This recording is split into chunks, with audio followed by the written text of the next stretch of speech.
Are there compliance requirements for some companies? Yep, definitely. So if you're in a position of where you are HIPAA, GDPR, sometimes it may be like DoD relationships or other finance related things where somebody's auditing your company to determine, are you worthy of working with them? Kind of. I mean, that's one way of looking at it.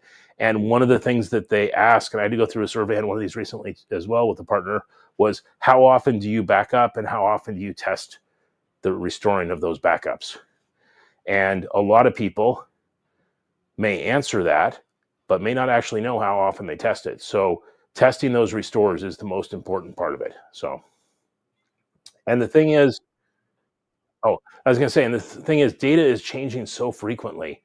And I mean, if you've got a system that the data hasn't changed in the last 6 months, well, probably don't need to do weekly testing. But if you have a dynamic system with a lot of stuff going on, customer data, orders, payroll data, whatever it may be, yeah, you probably want to you test that as often as possible to reduce that risk.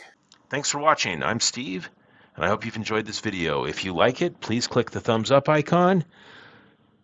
And if you want to subscribe, click subscribe to our channel and click the bell icon to get notified when we have new videos.